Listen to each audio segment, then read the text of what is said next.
I never thought my worst nightmare would start with a woman in a hot pink pantsuit marching up my driveway like she owned the world. She sued me. Yes, sued me to force my land into her HOA, even though it wasn't part of it, and demanded I pay thousands in back dues. And just a few weeks later in court, her entire case crumbled in less than 8 minutes. But it didn't feel like a victory at first. It felt like I was being buried alive. When my wife Amy and I first finished our cabin, we thought we'd finally made it. Years of saving every dime. Years of working jobs we hated just to carve out a little patch of peace in the woods. No neighbors, no traffic, no rules.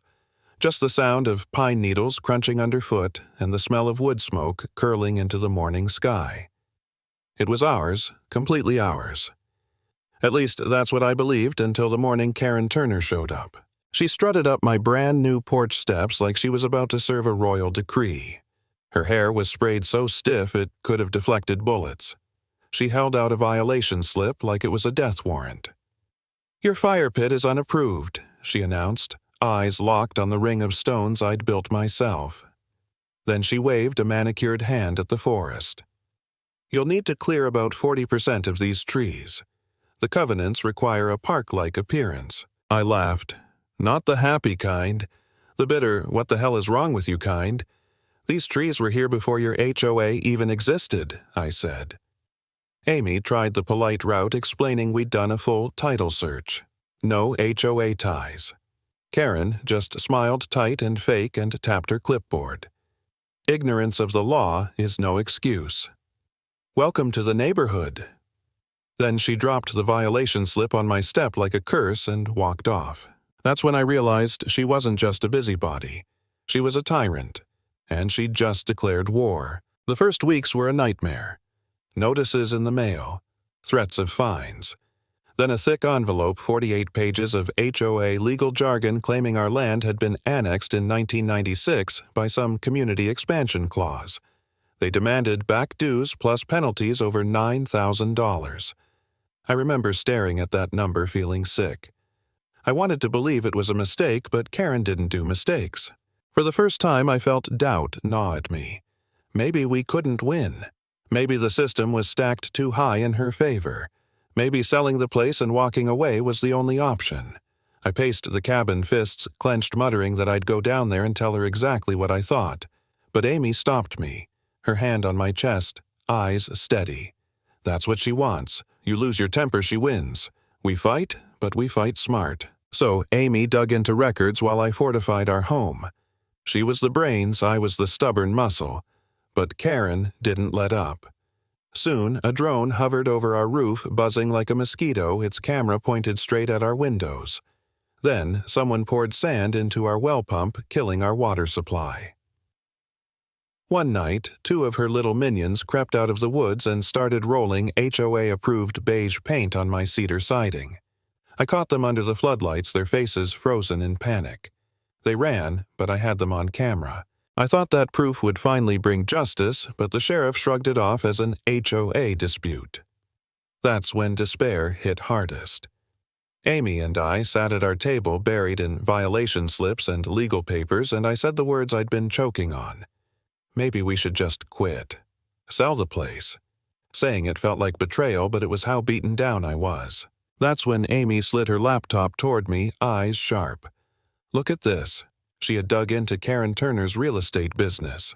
Property after property, cheap lots around high pines, all suddenly part of her grand expansion. The map she used against us didn't just grab our land, it conveniently included every parcel she'd been flipping. The HOA wasn't about rules. It was her personal gold mine. That discovery lit a fire in me. This wasn't just about us anymore. She was scamming the entire community using fear to fatten her pockets. We couldn't walk away, not when we finally saw the game she was playing. So we launched our counterattack. Amy crafted anonymous flyers exposing her scheme, and our neighbor Derek slipped them into every mailbox at night.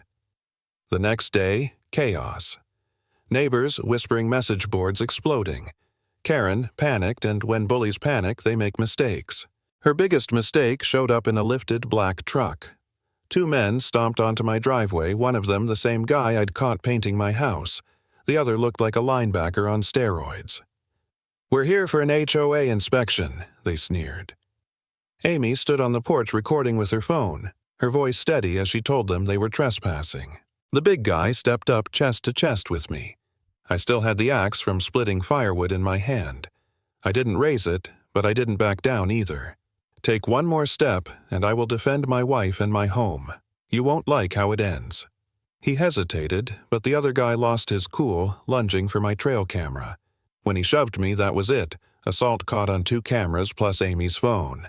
And then the sheriff's siren cut through the air. This time the deputy didn't shrug. He cuffed them both right there in my driveway. That arrest shook the HOA like a lightning strike. But Karen still had her big weapon, the forged 1996 map. We needed something stronger. That's when Amy remembered Mr. Abernathy, the old farmer who sold us the land.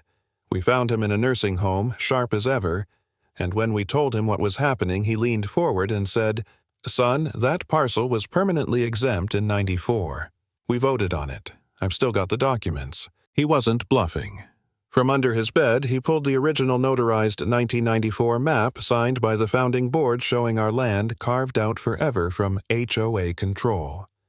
Alongside it, the official meeting minutes. Karen's precious 1996 map was a forgery.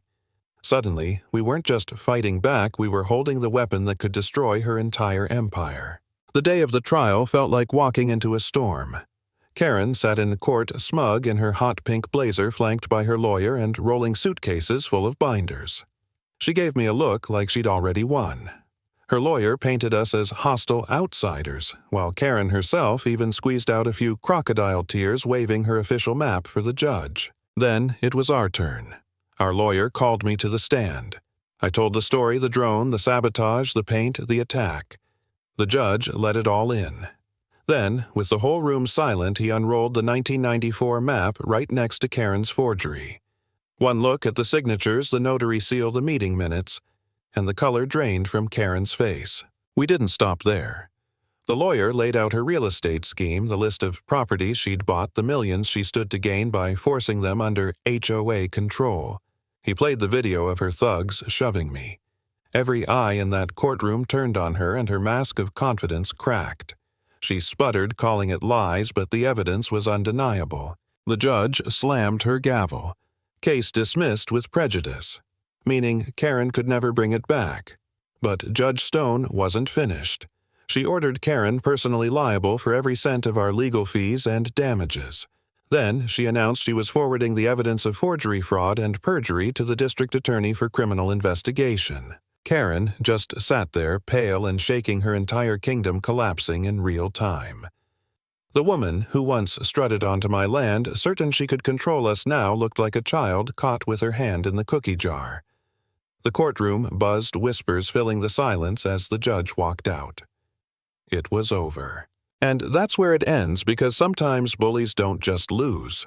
Sometimes, when they've built their power on lies and intimidation, they implode under the weight of their own fraud. The lesson: tyrants only win if you let them.